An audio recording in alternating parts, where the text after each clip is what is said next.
Hello बच्चों, मैं Trilok Patel MGCI के डिजिटल लर्निंग प्लेटफॉर्म पर आप सभी का स्वागत करता हूं। हम कंटिन्यू कर रहे हैं 2019 PAT साइंस ग्रुप मैथ्स के क्वेश्चन। ठीक है, इसके पहले भी हमने कुछ क्वेश्चन कर लिए हैं, तो आगे क्वेश्चन हम कंटिन्यू करते हैं। ठीक है, आपको रेगुलर इन सभी क्वेश्चन की प्रैक्टिस करना है। ठीक है, चलिए स्टार्ट करते हैं। यदि समीकरण 4a माइनस एक्स का whole square plus ay square plus 6x minus 2y plus 12 equal to 0 एक वृत्त को प्रदर्शित करता है। ये जो समीकरण है, इसका समीकरण है, वृत्त का समीकरण है, तो इसका केंद्र क्या होगा, इसका केंद्र क्या होगा ये बताना है हमें। अब मुझे बताओ, अगर ये जो समीकरण है वृत्त को प्रदर्शित करता है तो x स्क्वायर y स्क्वायर गुणन क्या होना, समान होना चाहिए। अगर ये क्वेश्चन सर्कल को रिप्रेजेंट कर रही है, पहली condition x square y square coefficient क्या होना चाहिए, इक्वल होना चाहिए। तो इसको हम क्या करेंगे, 3a इक्वल टू 3, a की वैल्यू क्या जाएगी, 1 आ जाएगी। a की वैल्यू 1 रखोगे आप तो इक्वेशन ऑफ सर्कल क्या हो जाएगी, x square plus y square plus 6x minus 2y plus 2x equal to 0। ठीक, अब यहाँ पर a इक्वल टू 1 तो सेंटर क्या हो जाएगा इसका हमें पता है, ये 2g की वैल्यू है। स्टैंडर्ड इक्वेशन से कंपेयर करेंगे 2g इक्वल टू 6 और ये 2f की वैल्यू कितनी है, -2 है, तो g कितना आएगा बताओ, 3 आएगा, f कितना आएगा, -1। सेंटर क्या होता है, सेंटर क्या होता है, -g -f होता है। इसका मतलब -g मतलब -3 -f मतलब 1। क्लियर, तो सेंटर का कोऑर्डिनेट क्या आता है, -3, 1। कौन सा आंसर है, क्लियर। ये डायरेक्ट क्वेश्चन था, आसान क्वेश्चन था। सेंटर निकालना, सेंटर क्या होता है, -g -f होता है अगर हम स्टैंडर्ड इक्वेशन से इसको कंपेयर करें तो। चलिए आगे बढ़ते हैं।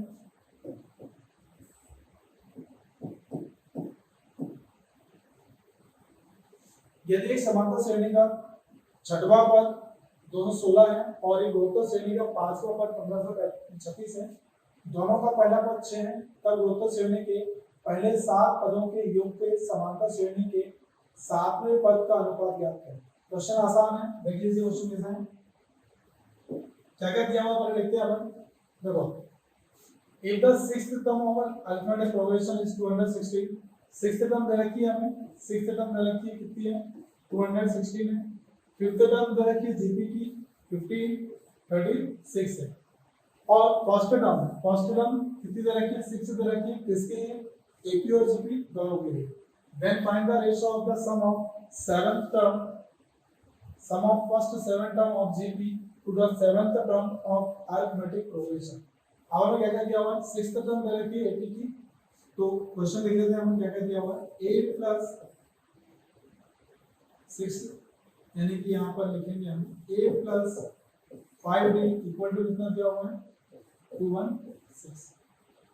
फिफ्थ टर्म दे रखी है, अच्छा a की वैल्यू हमें पता है, a की वैल्यू कितनी दे रखी है हमें, 6 दे रखी है, यहाँ पर 6 प्लस a इक्वल टू कितना है, 6 दोनों के लिए, ap और gp दोनों के लिए, a plus 5d equal to 216, 6 को ले जाओ, 5d इक्वल टू कितना आएगा, d कितना आएगा 42, d कितना आ गया 42।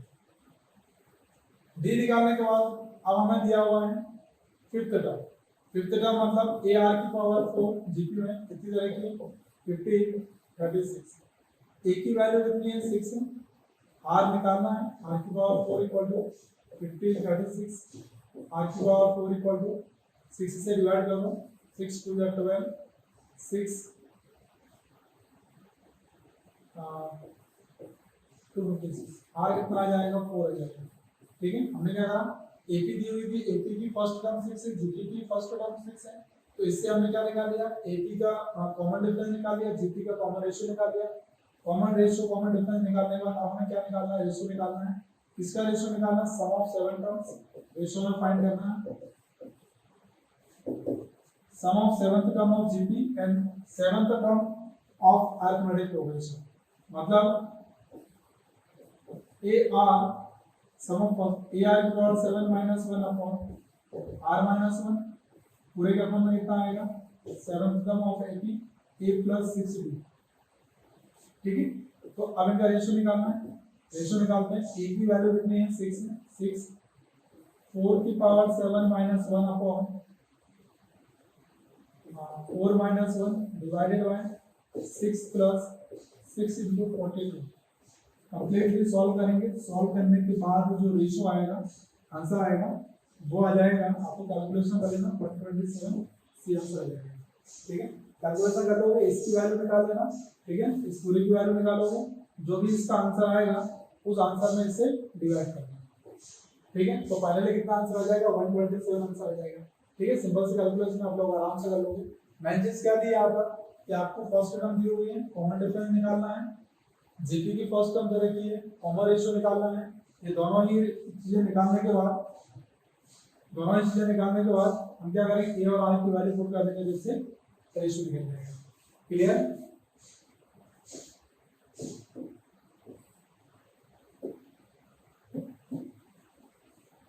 हाँ, अगला क्वेश्चन देखिए, एक परिवार में 2 संतान हैं, प्रायिकता ज्ञात करें कि दोनों संतान लड़कियां हैं। यदि यह ज्ञात है कि उनमें से कम एक लड़की है। अगर एक इंग्लिश में क्वेश्चन देख लेना, a family has 2 children, find the probability that both the children are girls if it is known that at least one of them is a girl।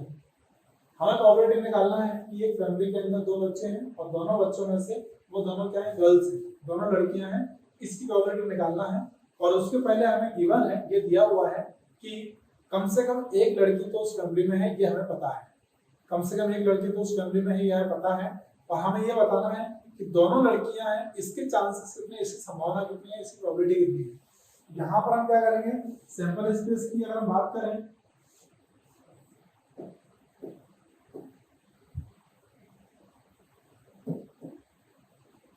यहाँ पर अगर हम सैंपल स्पेस की बात करें तो सैंपल स्पेस क्या होगी,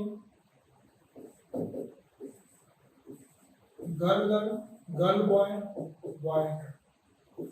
ठीक है ना, ये हो सकता है। मतलब सैंपल स्पेस में कितने एलिमेंट होंगे, 3 एलिमेंट। इवेंट की अगर हम बात करें, इवेंट में क्या हो सकता है, दोनों गर्ल से दोनों गर्ल, मतलब यहाँ पर एलिमेंट कितने आएंगे, इवेंट के अंदर एक ही एलिमेंट आ रहा है।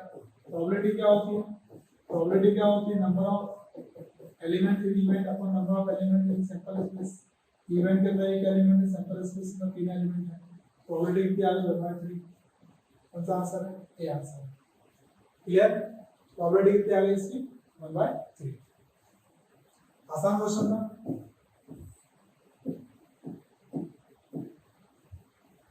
नेक्स्ट, लेट अस रेक्टेंगल में सरोवर परबोला x² = -36y के शीर्षों को जोड़ने वाली रेखाओं द्वारा निर्मित त्रिभुज का क्षेत्रफल है। यहाँ पर क्वेश्चन दिया हुआ है, area of triangle formed by the lines joining the vertex of the parabola x² = -36y to the ends of the lateral rectum means। Question का मतलब सुनिए क्या है, ये समझो। यहाँ जो x² = 4ax दिया हुआ है, हमें पता है x² = -4ay। ये इक्वेशन किसकी होती है, डाउनवर्ड पैराबोला की। इसका मतलब पैराबोला ऐसा बनना, लेटस रेक्टम यहाँ पर होगी, ठीक है ना, फोकस से पास होगी। लेटस रेक्टम के जो कोऑर्डिनेट होंगे, लेटस रेक्टम के कोऑर्डिनेट क्या होंगे बताओ, -2a, -a, और इधर क्या हो जाएगा बताओ, x की वैल्यू पॉजिटिव रहेगी, 2a, -a। ये क्या होता है, कोऑर्डिनेट है लेटस रेक्टम के एंड पॉइंट। हमें यहाँ पर वर्टेक्स को और लेटस रेक्टम को जोड़ने वाली जो लाइंस है, हमें इस एरिया का, इस ट्रायंगल का एरिया निकालना है।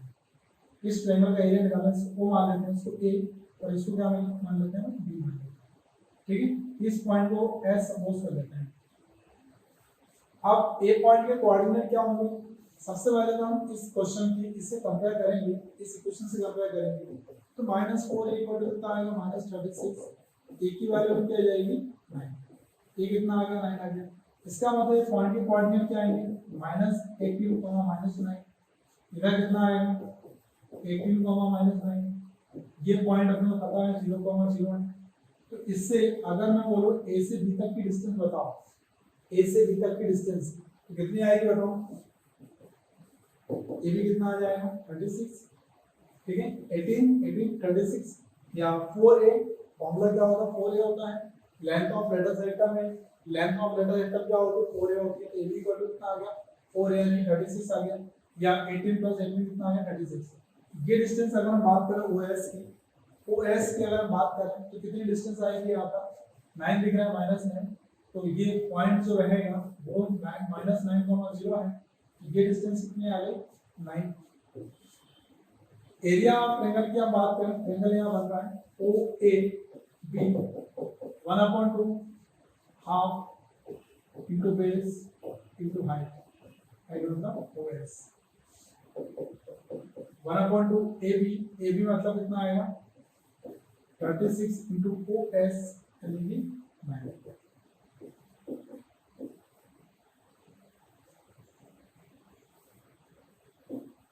यहाँ पर कुछ डिवाइड करो 18 इंटू 9 फाइनली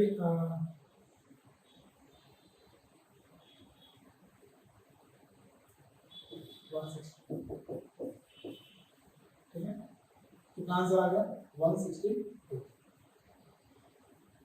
आसान क्वेश्चन है ये भी, आपको सिर्फ ये पता होना चाहिए कि जो इक्वेशन दे रखी है ये डाउनवर्ड पैराबोला की है, डाउनवर्ड पैराबोला में लेटर रेक्टम के एंड पॉइंट के कोऑर्डिनेट क्या होते हैं। फिर आपने ट्रायंगल बनाया, ट्रायंगल बनाने के बाद 1/2 half into base into height, ये फार्मूला होता है एरिया ऑफ ट्रायंगल के लिए, और उसमें हमने वैल्यू पुट करी तो आंसर आ गया। ठीक है, इस तरीके से हमें करना है।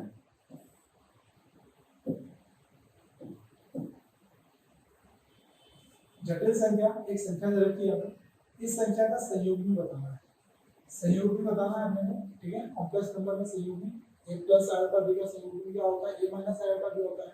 यहाँ पर ये संख्या जो हमें दे रखी है, सबसे पहले तो हम इस संख्या को सॉल्व करते हैं। 2 + 2 4 4 - 6 यानी -2 माइनस i + 6 5 5 + 3 8 -2 + 8 आएगा। इसका अगर हम संयोगी निकालें, इसका संयोगी निकालें अगर कॉन्जुगेट, तो कॉन्जुगेट का मतलब क्या होता है -2 + 8 आएगा। कॉन्जुगेट इस लाइन किसके हम कॉन्जुगेट कैसे निकालते हैं -2 - 8 आएगा। कॉन्जुगेट होता क्या है, x के ऊपर उसकी इमेज होती है। कोई नंबर अगर दिया हुआ है x एक्सिस के ऊपर इमेज निकाल रहे हैं, इमेज को क्या बोलते हैं कॉन्जुगेट बोलते हैं। -2 - 8 आएगा, ये क्या हो जाएगा कॉन्जुगेट हो जाएगा इस नंबर का। कौन सा ऑप्शन है, सी वाला ऑप्शन है। क्लियर, चलिए आगे बढ़ते हैं।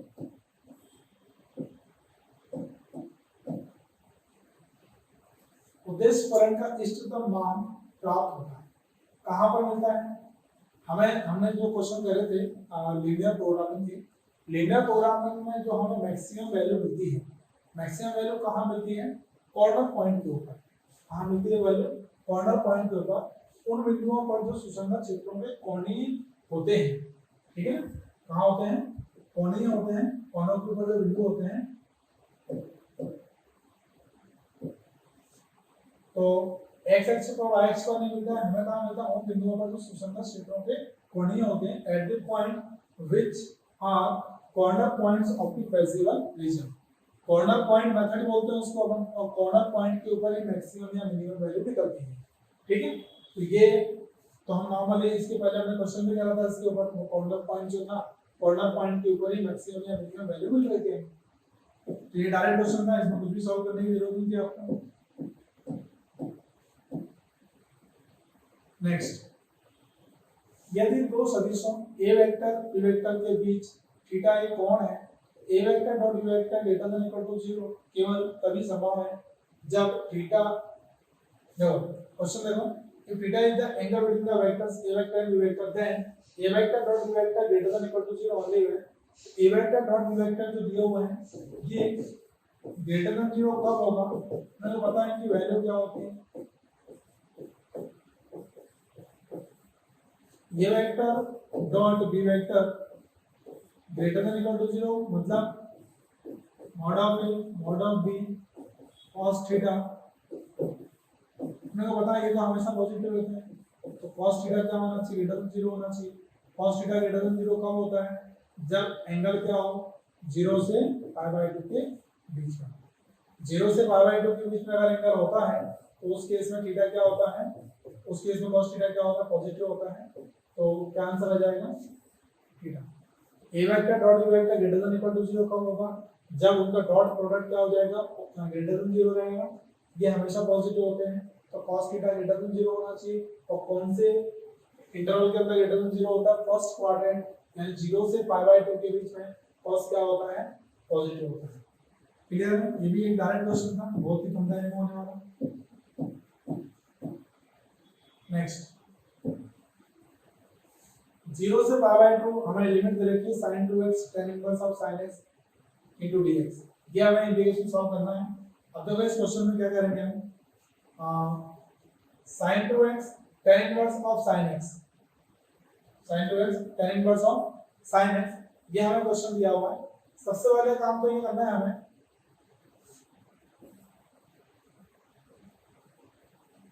sin 2x को 2 sin x into cos x लिख देंगे, tan inverse of sin x into dx। Clear? अब हम क्या करेंगे,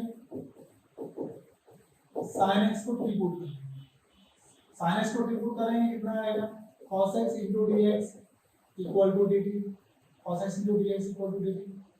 अब इससे क्या होगा, cos x into dx equal to dt, ये सब्स्टिट्यूशन कर दो। चलिए लिमिट भी चेंज कर देते हैं। लिमिट चेंज कैसे होगी, if x equal to 0 then t will be 0, if x equal to π/2 then t equal to x, अगर π/2 है तो sin π/2 कितना होता है, लिमिट 0 से π/2 थी, अब लिमिट क्या हो जाएगी, 0 to 1 हो जाएगी। यहाँ पर 2 वहां ले लिया हमने, sin इसकी जगह क्या लिख दिया हमने, इसकी जगह t, और cos x into dx, इन दोनों की जगह क्या लिख देंगे हम, cos x into dx की जगह क्या लिख देंगे, dt। यहाँ पर 2t tan inverse t into dt। Clear? ये पूरा पूरा क्वेश्चन हमने काय में कन्वर्ट कर लिया, t में कन्वर्ट कर लिया। अब t में कन्वर्ट करने के बाद यहाँ पर प्रोडक्ट रूल लगाएंगे, ये फर्स्ट फंक्शन और ये क्या आ जाएगा, सेकंड फंक्शन। तो product of two, integration of product of two function, यहाँ पे क्या आएगा, 2 tan inverse t integration of t, integration of t मतलब कितना आएगा, तो t² minus integration differentiation of first, differentiation of first में होगा 1/1 plus t² into t² into dt। ठीक है? यहाँ पे क्या होता है, पहले हमने क्या करा, first function as it is ऐसा कैसा ले दिया, integration of second minus integration of differentiation of first, इसका करा डिफरेंशिएशन, तो कितना होता है 1/1 t², और t का इंटीग्रेशन कितना होता है, t² इनटू dt। यहाँ पर आएगा t² tan inverse t upon 2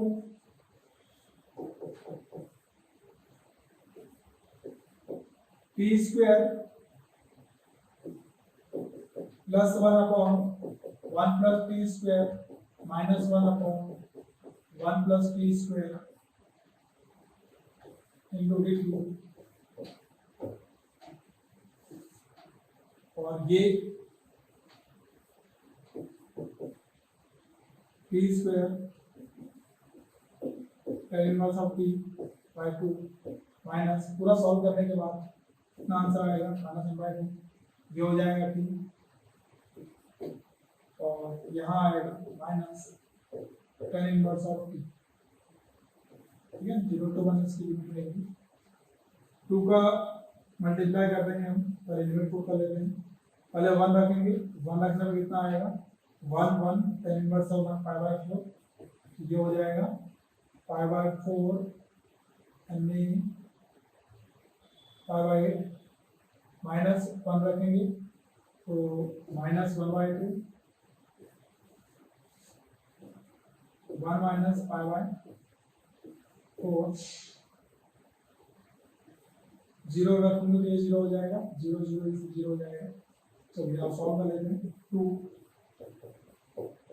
π/8 minus 1/2 plus π/4,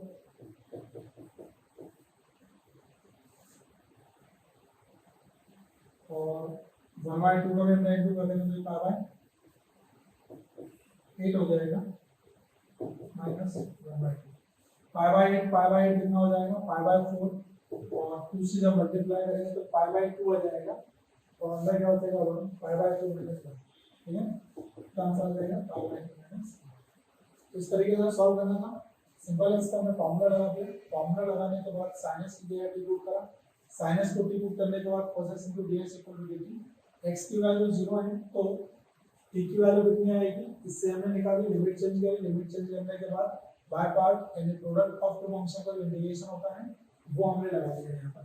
उसके बाद हमने सॉल्व करा, सिंपलीफाई करा तो कितना आ गया पाई बाय 2 माइनस 1, ये फाइनली हमारा आंसर है। ठीक है, सिंपल क्वेश्चन है, आसान है। चलिए आगे बढ़ते हैं, अगला क्वेश्चन करते हैं।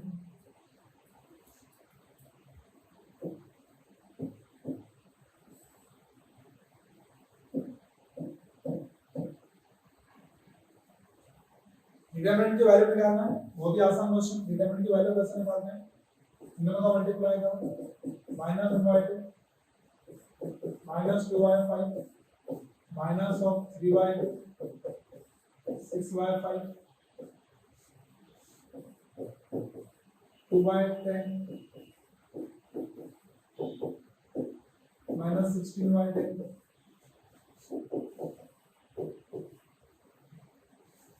ठीक है, तो आंसर आ गया -1/। क्लियर, तो ये तो बहुत ही बच्चों वाला क्वेश्चन है, इधर सभी लोगों ने कर दिया होगा। चलिए अगला क्वेश्चन देखते हैं। sin theta plus cos theta equal to 1 है तो sin 2 थीटा का मान, अब देखिए यहाँ पर कर दिया है हमने sin theta plus cos theta equal to 1 square both side sin square theta plus cos square theta plus 2 sin theta cos theta equal to 1।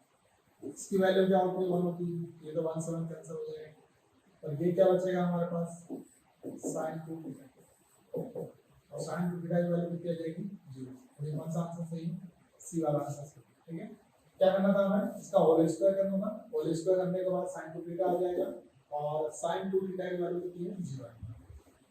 ठीक है, आसान क्वेश्चन है। चलिए अगला क्वेश्चन देखते हैं। अवकल समीकरण dy by dx equal to 1 plus y square upon 1 plus x square का हल है। Solution of the differential equation, differential equation दे रखी है, इसका सॉल्यूशन निकालना है। तो डिफरेंशियल इक्वेशन जो दे रखी है उसको हम ऐसा लिख सकते हैं 1 upon 1 plus y square into dy equal to 1 upon 1 plus x square into dx। ठीक है, क्रॉस मल्टीप्लाई कर दिया अपन ने, है ना, और फिर उसके बाद हमने दोनों तरफ इंटीग्रेशन लगा दिया। तो बच्चों ये फार्मूला होता है tan इनवर्स ऑफ y का और ये फार्मूला होता है tan इनवर्स ऑफ x का प्लस c और tan inverse of x plus tan inverse of y plus c।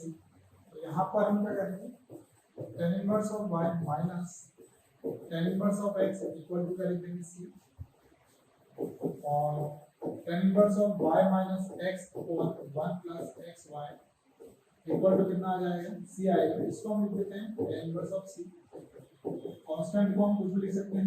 ठीक है, तो tan इनवर्स ऑफ c और इसकी वैल्यू कंपेयर करेंगे कितना आएगा c आ जाएगा। तो यहाँ पर tan इनवर्स ऑफ y और tan इनवर्स ऑफ x इन दोनों का इंटीग्रेशन कर रहे हैं, इसकी साइड लाइन तो tan inverse of a minus tan inverse of b का फार्मूला लगा देंगे tan inverse y minus x upon 1 plus xy equal to tan inverse of c और दोनों का हमने नंबर कंपेयर कर दिया तो y minus x upon 1 plus xy equal to c आ गया। कौन सा वाला ऑप्शन मैच कर रहा है, फर्स्ट वाला ऑप्शन मैच कर रहा है। ठीक है, ये भी बहुत ज्यादा कठिन नहीं था, छोटा सा क्वेश्चन था, आसान क्वेश्चन था। ठीक है, तो आगे देखते हैं, अगला क्वेश्चन देखना है। नेक्स्ट है integration of log x into dx। अगला question integration of log x into dx। यहाँ पर x log x minus 1 plus c ये चार ऑप्शन हमें दिए हुए हैं। ठीक है, इसका इंटीग्रेशन करना है। अब मुझे बताओ log x का इंटीग्रेशन कैसे करते हैं, 1 into log x। ठीक है, ऐसा करेंगे इसका इंटीग्रेशन। ठीक है, प्लस कितना आएगा c आएगा। अब 1 into log x हमें पता है 1 into क्यों किया हमने, क्योंकि हमें फर्स्ट फंक्शन चाहिए सेकंड फंक्शन, ये फर्स्ट फंक्शन और ये सेकंड फंक्शन। फर्स्ट फंक्शन किसको लेते हैं, जिसका हमें डिफरेंशियल बताएंगे, है ना, और सेकंड फंक्शन जिसका हम इंटीग्रेशन कर सकते हैं। यहाँ पर कितना आएगा, इसका integration log x integration of 1 into dx minus integration of differentiation of first log x यानी कि 1 upon x इंटीग्रेशन ऑफ 1 यानी कि x into dx। ठीक है, ये कैंसिल हो जाएगा, तो x into log x minus 1 into dx x plus कितना आएगा c आएगा, x कॉमन लेंगे कितना बचेगा log x minus 1 plus x common लेंगे log x minus 1 plus c, उसका आंसर आ गया फर्स्ट वाला आंसर आ गया। ठीक है, ये भी एक आसान क्वेश्चन था, आपको बस प्रोडक्ट रूल पता होना चाहिए कि अगर इंटीग्रेशन दो फंक्शन दिए हुए हैं और दोनों फंक्शन क्या है प्रोडक्ट में है तो उसका इंटीग्रेशन कैसे करते हैं आपको ये पता होना चाहिए, इससे क्वेश्चन बहुत ही आसानी से सॉल्व हो जाएगा। ठीक है बच्चों, तो चलिए अगला क्वेश्चन देखते हैं, क्वेश्चन नंबर 53। मान लीजिए कि f of x equal to sin 2x upon x x less than 0 के लिए फंक्शन दिया हुआ है, ax plus b x greater than 0 के लिए फंक्शन दिया हुआ है। ठीक है, फंक्शन दिया हुआ है, दो अलग-अलग कंडीशन डिफाइन है, x less than 0 के लिए x greater than 0 के लिए, और लिमिट एग्जिस्ट कर रही है। तो लिमिट एग्जिस्ट करेगी तो हमें बताना है कि a और b की वैल्यू क्या हो सकती है। ठीक है, लिमिट एग्जिस्ट कब करती है, जब उसकी लेफ्ट हैंड लिमिट और राइट हैंड लिमिट क्या हो, इक्वल हो। तो यहाँ पर हम कंसेप्ट क्या लगाएंगे, फंक्शन हमें दिया हुआ है x less than 0 के लिए x greater than 0 के लिए, और limit x tend to 0 f of x exist करना है। कब एग्जिस्ट करना है, तो हमें a और b की वैल्यू दी हुई है। चलिए, तो यहाँ पर हम बात करेंगे सबसे पहले फंक्शन की limit x tends to 0, left hand limit निकालेंगे हम, और फिर क्या निकालेंगे राइट हैंड लिमिट, और दोनों को इक्वल रखेंगे। तो लेफ्ट हैंड लिमिट 0 माइनस कौन सा वाला फंक्शन लेंगे, sin 2x upon x, और यहाँ पे कितना लेंगे limit x tends to 0 plus, और फंक्शन क्या लेंगे हम ax प्लस। ठीक है, दोनों ही फंक्शन में 0 माइनस h यानी sin twice of 0 minus h upon 0 minus h, और यहाँ पर आएगा a 0 minus h plus b। अब ये हम देख रहे हैं यहाँ पर कि साइन कितना आ रहा है,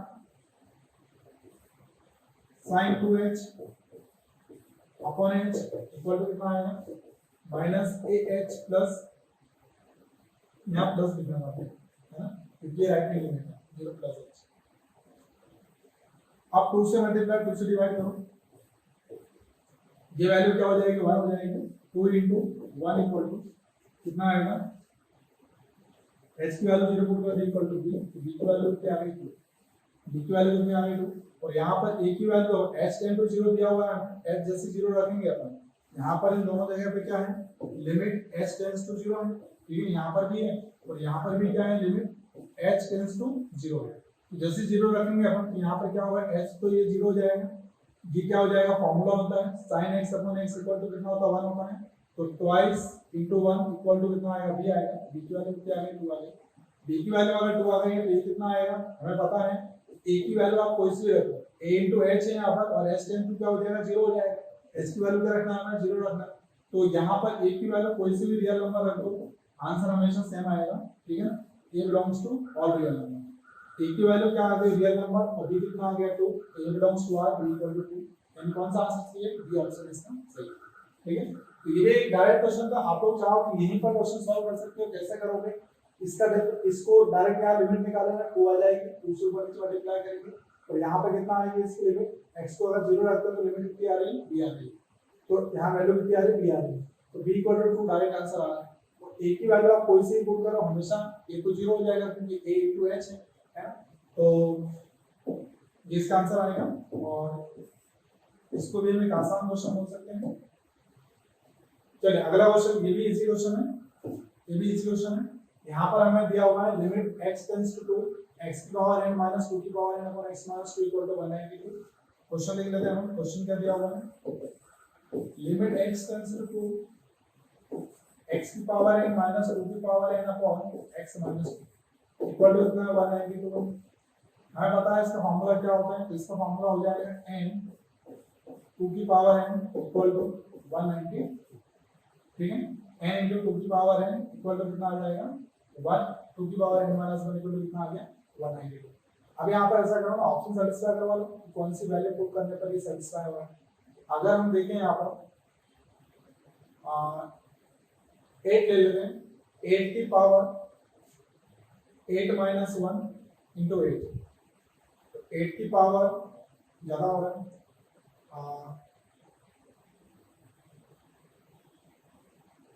6 अगर ले लें तो 6 इंटू 2 की पावर 5 इक्वल टू 192 आ रहा है क्या, सेटिस्फाई कर रहा है क्या? और 2 की पावर 5 मतलब कितना होगा 32, और 32 में मल्टीप्लाई करो, 6 2 जा 12, 6 3 जा 18 और 1 मतलब यहाँ पर कितना आ रहा है, सेटिस्फाई कौन कर रहे हैं, सेटिस्फाई कौन कर रहा है, 6 कर रहा है। ठीक है, यहाँ पर हमने क्या यहाँ पर सॉल्व करा, यहाँ पर ये फॉर्मूला होता है इस लिमिट के लिए, और इसको हमने जैसे ही n की वैल्यू सेटिस्फाई करवाई तो n इक्वल टू कितना लेना है 6, 6 लेने पे क्या हो रहा है सेटिस्फाई हो रहा है। ठीक है, बस आपको ये फॉर्मूला याद होना चाहिए। फॉर्मूला क्या होता है, limit x tends to a, x की पावर n माइनस a की power n upon x minus a equal to n of a की पावर n माइनस 1। ये फॉर्मूला आपको याद रखना है, इस फॉर्मूले से डायरेक्ट ये क्वेश्चन।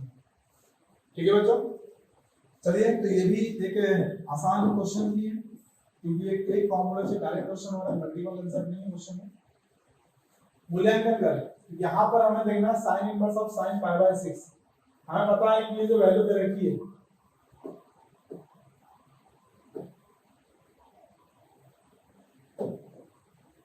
यहाँ पर, ये जो वैल्यू हमें दी हुई है sine inverse of sine pi by 6, ये जो वैल्यू दे रखी है, ये जो एंगल दिया हुआ है, ये माइनस पाई बाय 2 से प्लस पाई बाय 2 के बीच में अगर है तो हम डायरेक्टली इसको आंसर लिख सकते हैं। इसका आंसर कितना आएगा पाई बाय 6। कौन सा आंसर आ गया, ये आंसर आ गया। ठीक है, तो ये डायरेक्ट क्वेश्चन था, आपको पता होना चाहिए इनवर्स ट्रिग्नोमेट्री में फॉर्मूले क्या होते हैं। चलिए अगला क्वेश्चन है 0 से pi by 2 dx upon 1 plus under root of cot x। इसका हमें इंटीग्रेशन करना है, और इंटीग्रेशन कहां से करना है, 0 से पाई बाय 2 में इंटीग्रेशन करना है। चलिए तो इस क्वेश्चन को हम ऐसा लिख सकते हैं क्या, 0 से पाई बाय 2 sin cos में कन्वर्ट कर दो, cos अपॉन sin लिख देंगे तो dx यानी कि under root of sin x under root of sin x plus under root of cos x dx। ये क्या है, ये हमें i दिया है, ये i सपोज कर लिया इस क्वेश्चन को हमने, तो ये क्या है, इक्वेशन नंबर cos। अब हमें इंटीग्रेशन की प्रॉपर्टी होती है 0 से पाई बाय 2 के लिए f of a minus x, f of x को क्या लिख सकते हैं, f of a minus x। अगर 0 से a में इंटीग्रेशन दिया हुआ है, यहाँ पर अगर प्रॉपर्टी लगाएंगे हम तो sin x की जगह कितना हो जाएगा, pi by 2 minus x upon under root of sin pi by 2 minus x plus under root of cos pi by 2 minus x into dx। ये सेकंड इक्वेशन है। ठीक है, अभी अपन एक इसके और सॉल्व कर लेते हैं इसको। Under root of cos x upon under root of cos x plus under root of sin x। ये क्वेश्चन नंबर सेकंड है। अब कुछ नहीं करना है आपको, फर्स्ट और सेकंड दोनों ही इक्वेशन को ऐड कर देना है। क्या आएगा, 2 आएगा, i और i, ये भी i की वैल्यू है, कितना आएगा 2i आएगा, और यहाँ पर कितना हो जाएगा, जब इन दोनों को ऐड करेंगे, इसको ऐड करेंगे तो क्या बचेगा, 1 बचेगा, 1 इंटू dx। लिमिट कितनी है, 0 टू पाई बाय 2, तो 2i इक्वल टू 1 का इंटीग्रेशन कितना आएगा x, और लिमिट कितनी है 0 टू पाई बाय 2, तो 2i इक्वल टू कितना आएगा, पाई बाय 2 आएगा, i इक्वल टू कितना आ जाएगा, पाई बाय 4, i कितना आ गया, पाई बाय 4। तो इसका आंसर कितना हो जाएगा, पाई बाय 4, यानी कौन सा आंसर है, क्लियर, आंसर क्या आ गया, पाई बाय 4।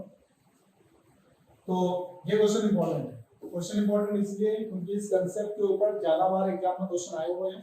आपको इस कांसेप्ट के ऊपर बहुत सारे क्वेश्चंस की प्रैक्टिस करना है, और यहाँ पर हमने देखा है sin स्क्वायर sin की पावर 4 अपॉन sin की पावर 4 प्लस cos की पावर 4, या ऊपर और नीचे जो भी पावर दी हुई होती है वो क्या होती है, सेम होती है। ऐसे बहुत सारे इसमें क्वेश्चंस बन सकते हैं। ठीक है, तो ये इंपॉर्टेंट कांसेप्ट है, इस कांसेप्ट के ऊपर क्वेश्चन बहुत सारे आते हैं, इसलिए आपको इसकी अच्छे से प्रैक्टिस करिए। नेक्स्ट, अब हमें यहाँ पर इनइक्वालिटी दी हुई है और z की हमें मैक्सिमम वैल्यू निकालना है, तो कौन से पॉइंट के ऊपर z की मैक्सिमम वैल्यू निकलेगी। क्वेश्चन में हमें क्या दिया हुआ है, इनइक्वालिटी दे रखी है, अब ये क्वेश्चन किसका है, लीनियर प्रोग्रामिंग का क्वेश्चन। लीनियर प्रोग्रामिंग के बहुत सारे क्वेश्चन आते हैं, लीनियर प्रोग्रामिंग और प्रोबेबिलिटी, इन दोनों टॉपिक से बहुत ज्यादा क्वेश्चन आते हैं, तो इन टॉपिक की अच्छे से आपको प्रैक्टिस करना है, ठीक है। लेकिन हाँ, जो ये क्वेश्चन है लीनियर प्रोग्रामिंग का, इस क्वेश्चन को करने में टाइम ज्यादा लगता है, ठीक है। तो इनकी प्रैक्टिस करेंगे तो आपको टाइम कम लगेगा। z हमें दिया हुआ, z कितना दिया हुआ है, x + 7y, ठीक है। z की हमें वैल्यू निकालना है और z की कैसी वैल्यू चाहिए हमें, मैक्सिमम, कैसी वैल्यू चाहिए, मैक्सिमम। तो हमें ये बताना है कि z मैक्सिमम कौन से पॉइंट्स के ऊपर आएगा, इन चारों पॉइंट में से कौन से पॉइंट के ऊपर z की मैक्सिमम वैल्यू आएगी, ठीक है। तो सबसे पहले जो क्वेश्चन दिया हुआ है -x + 7x = 8, less than equal है, मैं इक्वल लिख रहा हूं, इसकी इक्वेशन बना लेंगे, चलो लेस देन लिख लेते हैं, लेस देन इक्वल टू 8। साथ में क्या दिया हुआ है, x - y less than equal to 4। x और y क्या है, पॉजिटिव है, ठीक है। x और y पॉजिटिव, मतलब फर्स्ट क्वाड्रेंट में लेना है। चलिए इसको देखते हुए हम ग्राफ क्या बना सकते हैं। फर्स्ट वाले इक्वेशन की अगर हम बात करें, फर्स्ट वाले इक्वेशन के अंदर x अगर 0 है तो y की वैल्यू कितनी आएगी, 8/7, और y अगर 0 है तो x की वैल्यू कितनी आएगी, -8। y अगर 0 है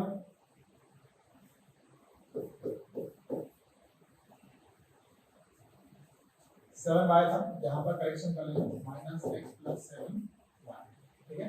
-x + 7y, तो यहाँ पर -0, x की वैल्यू 0 तो y की वैल्यू कितनी आ गई, 8/7, और अगर मान लो y की वैल्यू 0 है तो x कितना आएगा, -8,0 आएगा। वैसे सेकंड इक्वेशन की अगर हम बात करें तो कौन कौन से पॉइंट होंगे, x की जगह 0 तो y की जगह कितना आएगा, -4 आएगा, y की जगह 0 तो x कितना आएगा, 4 आएगा, 4,0, ठीक है। तो ये पॉइंट हम पुट करेंगे 0,8/7, 0,8/7 मतलब यहाँ ले लेते हैं, ये पॉइंट हो गया 0,8/7। पॉइंट्स को हम a b c d, ये चार पॉइंट हमने सपोज कर लिया। -8,0 कहाँ आएगा, x एक्सिस की नेगेटिव साइड पे आएगा, यहाँ आएगा -8,0। तो ये लाइन बनेगी, इस तरीके से लाइन बना देंगे। अब हम क्या करेंगे, दूसरी लाइन जो तरीके इसको ड्रॉ करते हैं, इस लाइन को ड्रॉ करेंगे तो x की 0,-4, यहाँ आ गया 0,-4, c पॉइंट है 0,-4 और x पॉइंट है 4,0, तो एक यहाँ पर लाइन है, ठीक है। तो ये दोनों लाइन मतलब कहीं ना कहीं एक दूसरे को काटेगी, ये लाइंस कहीं ना कहीं एक दूसरे को काटेंगी,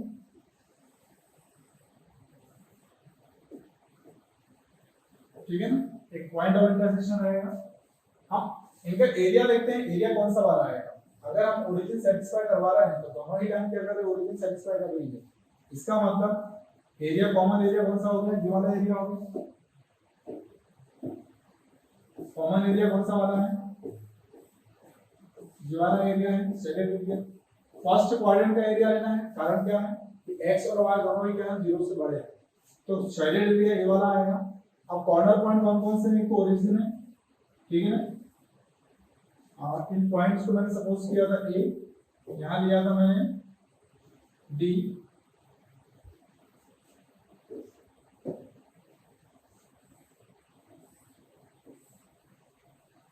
ये d पॉइंट है और d पॉइंट के जो कोऑर्डिनेट है वो 4,0, ठीक है, ये d पॉइंट है।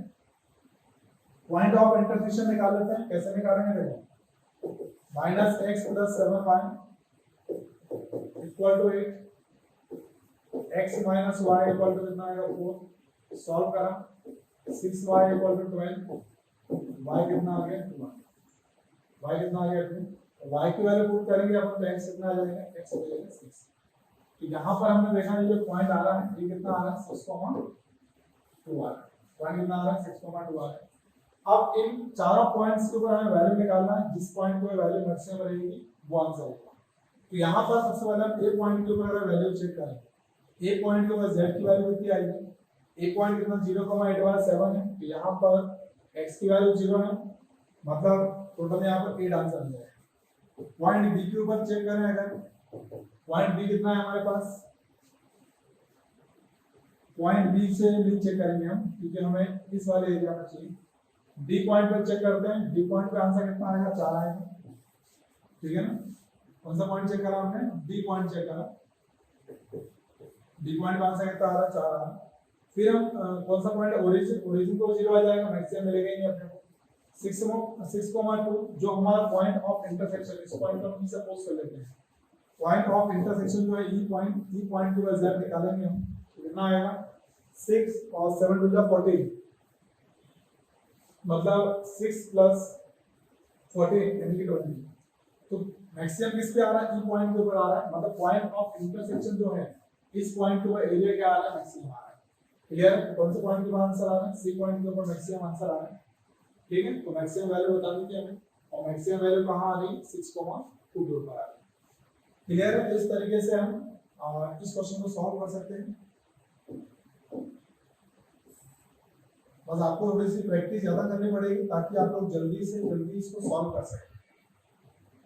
चलिए अगला क्वेश्चन देखते हैं। P का ओवर मान ज्ञात करें जिसके लिए सदिश A वेक्टर और B वेक्टर लंबवत है। ये दोनों सदिश क्या है, लंबवत हैं, तो P का मान हमें ज्ञात करना है।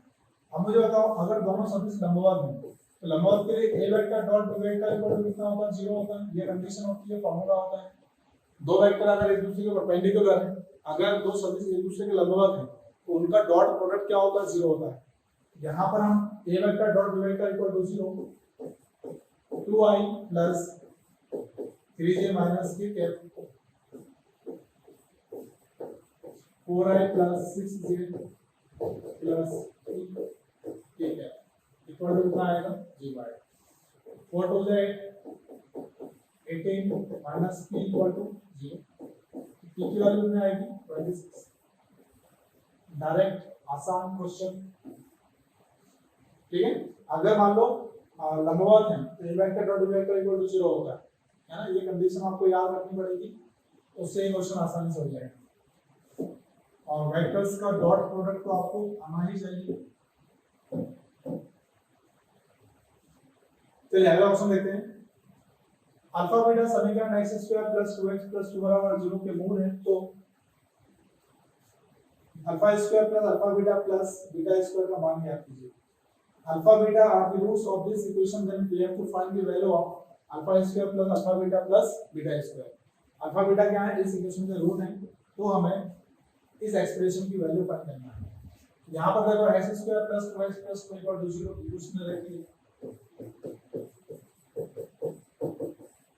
इसके रूट्स क्या है, अल्फा एंड बीटा है, तो हमें पता है अल्फा प्लस बीटा कितना हो जाएगा, अल्फा प्लस बीटा हो जाएगा -2, तो अल्फा इनटू बीटा कितना होता है, 2 हो जाएगा। पता है ना, alpha plus beta equal to -b/a होता है, तो अल्फा इनटू बीटा कितना होता है, c/a। तो यहां से हमने देखा कि alpha plus beta -2, alpha into beta कितना आ रहा है, 2 आ रहा है। तो हमें जो वैल्यू फाइंड करना है, किसकी वैल्यू फाइंड करना है, alpha square plus alpha beta plus beta square. हमें पता है इसको हम ऐसा लिख सकते हैं, alpha square plus beta square plus alpha beta. Alpha square plus beta square को लिख सकते हैं अल्फा प्लस बीटा का whole square minus 2 alpha beta, है ना। ये फॉर्मूला आपको याद रखना है, alpha square plus beta square equal to alpha plus beta का whole square minus 2 alpha beta plus alpha beta. Finally alpha plus beta का स्क्वायर माइनस अल्फा बीटा, ठीक है ना, कितना आएगा, माइनस अल्फा बीटा। अब इसकी वैल्यू पुट कर दो, तो अल्फा प्लस बीटा की वैल्यू कितनी है, -2, -2 का स्क्वायर माइनस अल्फा बीटा यानी कि 2, 4 - 2 यानी कि 2। फिर कितना आंसर आ गया, 4 - 2 यानी कि 2। सी वाला आंसर इसका सही। ठीक है, तो ये भी एक आसान क्वेश्चन है, बेसिक कांसेप्ट से क्वेश्चन हो गया। क्वेश्चन स्टार्ट करते हैं। क्वेश्चन नंबर 16, अवकल समीकरण x + 2y³ dx = y का हल है। Solution of the differential equation x + 2y³ dx = y। इस डिफरेंशियल इक्वेशन का हमें सॉल्यूशन लिखना है। तो जो इक्वेशन हमें दी हुई है उस इक्वेशन को हम ऐसा लिख सकते हैं, dx/dy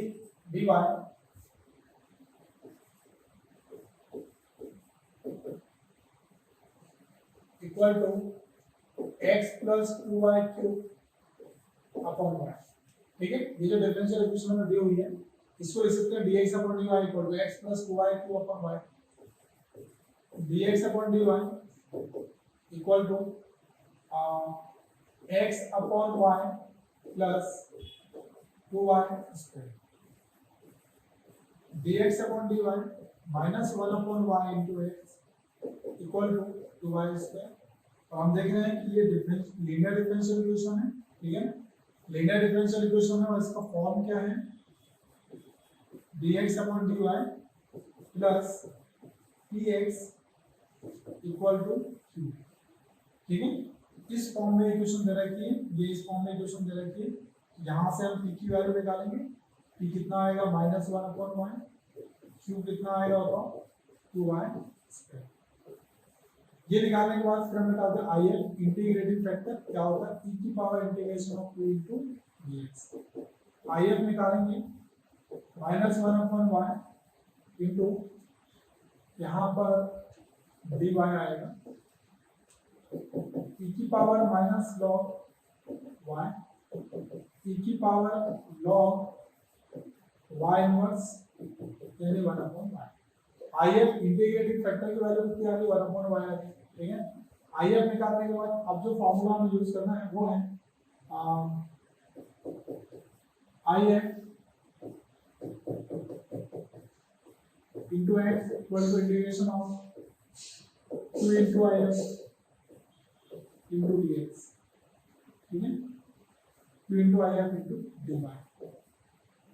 अब IF क्या निकाला हमने, IF आया 1 upon y into x equal to q into IF, q कितना है हमारे पास 2y square, IF 1 upon y into dy, x upon y equal to कितना आएगा 2y into dy, x upon y equal to 2y square by 2 plus c, 2 से 2 cancel हो जाएगा, तो यहाँ पर फाइनली आंसर आएगा x equal to y cube plus cy, x equal to y cube plus cy, x equal to y cube plus cy, कौन सा option है, ये ऑप्शन, ठीक है।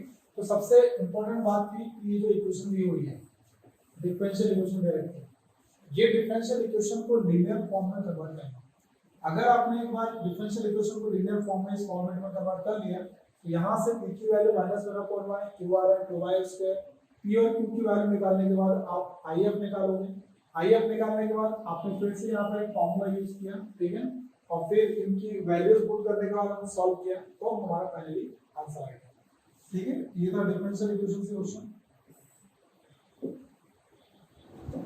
हाँ तो बच्चों इसके आगे क्वेश्चन हम अगली क्लास में कंटिन्यू करेंगे। जो भी क्वेश्चन आपको करवाए जा रहे हैं उन सभी क्वेश्चंस की आपको रेगुलर प्रैक्टिस करना है, सिस्टमेटिक नोट्स बनाते जाना आप लोग, ठीक है, क्योंकि इन कंसेप्ट के ऊपर क्वेश्चन इस साल भी आ सकते हैं एग्जाम में, ठीक है बच्चों। तो मिलते हैं अगले लेक्चर में, okay, take care, bye bye.